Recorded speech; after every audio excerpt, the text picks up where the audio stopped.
What jersey do you want me to wear? Event one. Right. Either event or national team, I suppose. Let's. Have you done a bunch of interviews with people in the event jersey? Lewis had his pro Israeli kit. segment. Okay, I'll put on. And Mike was half and half. He did Yeah, he had the best. And you know Dan? Mike won. Oh, well done. That's Dan Craven. Oh, are you like talking about you? Are you like 120 something? Your number? Yeah, 128. Okay. Yeah. Lewis was pointing you out to me in the race, and I was like, oh, I'm too fucked again. That's nice. Well done, man. Thanks. Yeah. Thanks, man. Where did Yeah, you you're get kind away? of like a legend. I kept hearing Dan Craven. Not on the bike today. Where did you get away? Late. It was a cheese. Just kind of in the flats, in between a couple of the hills on the way. You know, I mean, there's like relentless. Okay. Yeah. Oh, so you did like 30 miles or so alone. No, not alone. No. Last 500 meters he had 15 said. to 5 to 3, right? Yeah. Yeah. Yeah, we Oh. tagged. Yeah, just on a flat, was kind of Lewis with nothing you section. until? Yeah. Yeah. Yeah. Lewis was probably 200 meters behind at the finish, in Okay. third place. All right. Cool. Yeah. Let's do it. get this done. Yeah. We're supposed to not ask you about Chipotle. What did you do? You can only imagine. He's not even sure what you're talking about. Exactly. I have no idea. All right, Gabe will do the intro, and we're not Oh, stop streaming. We're streaming right now. All right, everybody, welcome back to the Campagnolo GFNY World Championships here in New York City. I'm Gabe Lloyd, joined by Dan Schmaltz and Dan Craven. Welcome, Dan. You're riding now for the, which team is it now? It's called ETW. ETW team. So thank you, Dan, for coming out and joining us here in New York City. Thank you. So we've heard some rumors today that you were a little behind on the start. Tell us about that. Well, yes. We got to the start a little bit. Way back. A few hundred numbers back of where we wanted to be. Basically, when we crossed the finish line, it was the start line. It was 3 minutes after the first guys had crossed it. 3 minute, basically, penalty behind the leaders. Yes, Yeah. for stupidity. A stupidity penalty. There was a penalty for not showing up on the right Yeah, time. yeah, on the time we'd been So told. was there a full panic on, or what happened? Completely, especially because Lewis and I, who were riding together, we got split up in the panic. So it took us about 4 kilometers that we could regroup. Oh, wow. So that was even more panic. And you're referring to Luis Lemus, your third place finisher today, That's right? correct, Okay, yes. cool. So you and Lemus grouped up, and then it took about 4 Ks for that to occur. Yes. And then you're over here in River Road doing what? Just like jet lining it to the So front? then we've got about 1,000 riders in front of us.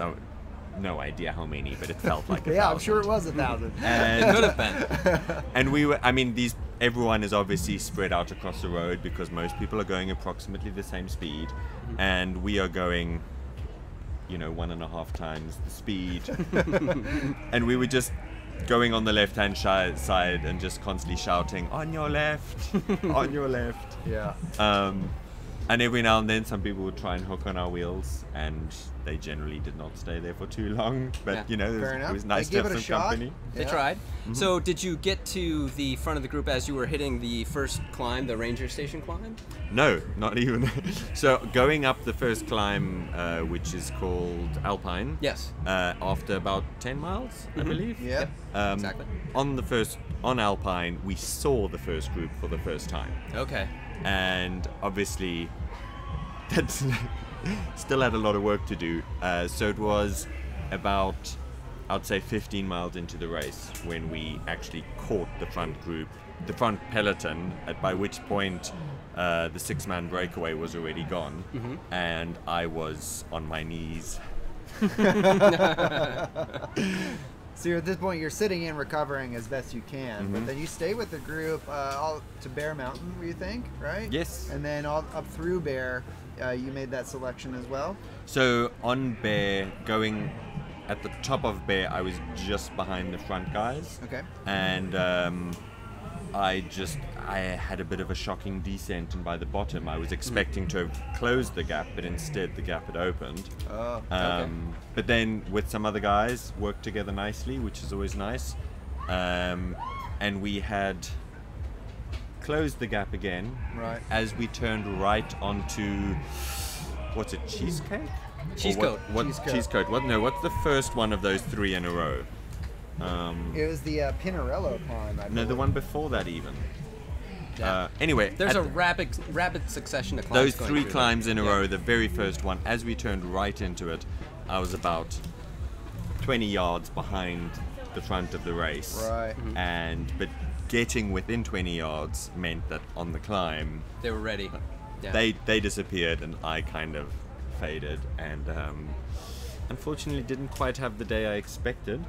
But on the other hand, I mean, GFNY isn't all about racing, and Sure. I've been blown away by New York and the roads and the road closure and how many Yeah. police officers there were, and I had no idea there was riding like this here. Yeah, Yeah. there's Like- a mountain within an easy ride of New York City. It's pretty amazing.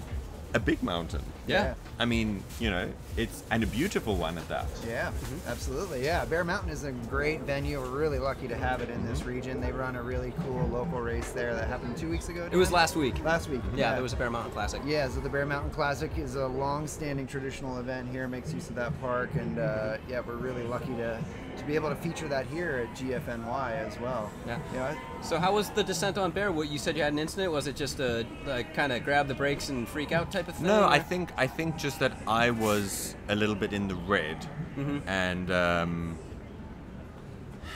it's really a partially- descent you have to pay attention to. I mean, most descents you have to, but because it was wet, Yeah. it was really, and I wasn't feeling comfortable on the bike today. I mean, it had nothing to do with the descent. It was more myself today Right. for some reason, and you know, when you start a descent and there's some guys just in front of you, and you're like, ooh. You're going to be mined by the 3rd corner, and by the 3rd corner you don't see them anymore. Right. That's sort of an omen that portends how the rest of the day is going to go. Exactly, exactly. Yeah, Yeah. sure. So those days can become long. So mentally, the race becomes really challenging. You know. So did that affect your legs at all? You think you just stay on top of the gear? Or... Well, the question is, was my head that like mentally affected because the legs were already bad? I mean, I had been dropped on a climb when I hadn't been expecting to drop there, so Yeah, but you I also think, did a lot of work early in the race. Yeah. yeah. There was a panic at the beginning. There was a little bit of time panic, trial. but Yeah. either way,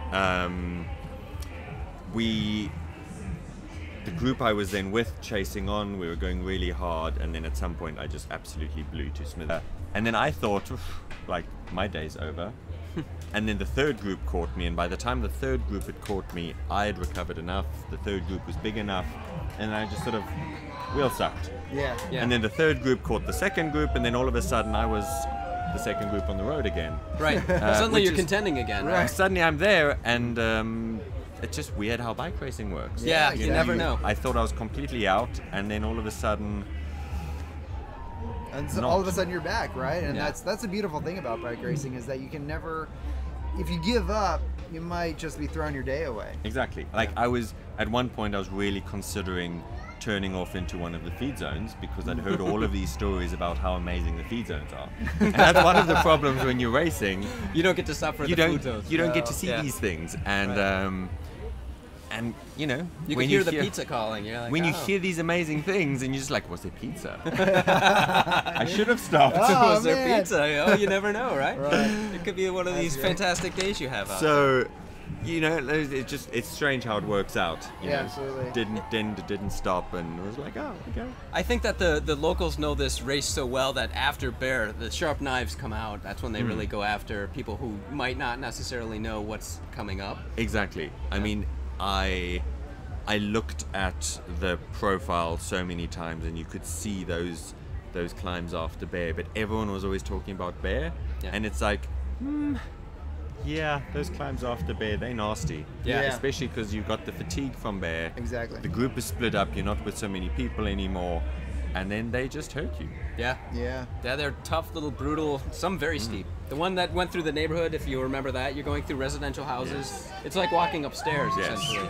So around about there at one point when I was alone, after the second group had gone past me, the third was still behind me, I was going up this climb in a world of pain, miserable, looking down, and suddenly I hear a police officer say to me, "You got to turn left." And I'm like, there is no left turn. Oh, there's the left turn. Oh, so I basically had to like do a little S bend to get there. Yeah, I was just going straight. But once again, you know, like there's so many people out there showing the way. The routes were always clearly marked. Yeah.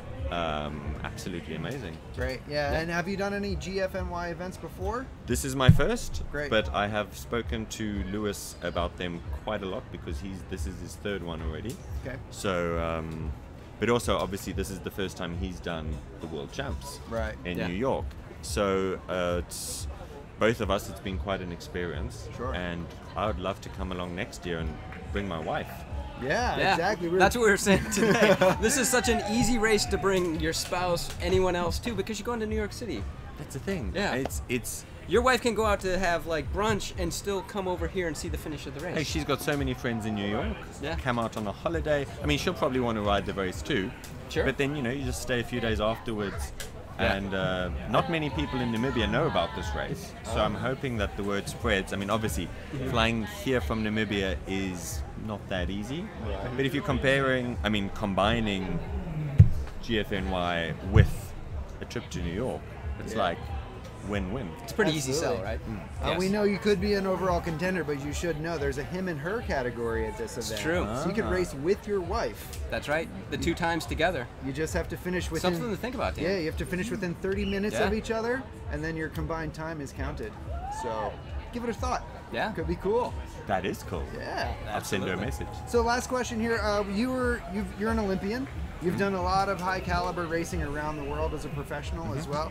How does an event like this compare? Like, you know, we talk about being a pro for a day, for example. How is that from your perspective? So it's really interesting because the tactics in this race, there's not so much big pro teams racing against each other.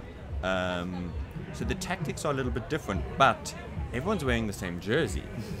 There's no So- race radio for you, right? So it's like you're being pro for the day because you are in the pro team, which is everyone. That's how I see it. Okay.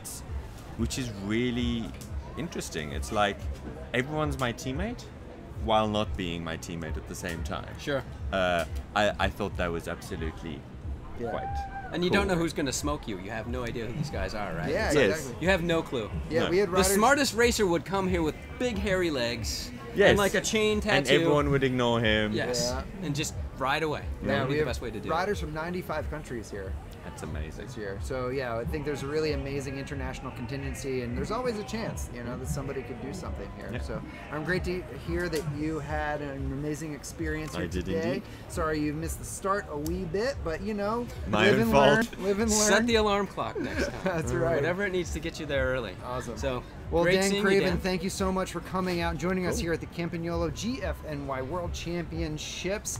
I'm joined by Dan Schmaltz over here. My name is Gabe Lloyd. Thank you all so much for tuning in today. We hope to see you again at our next GFNY event.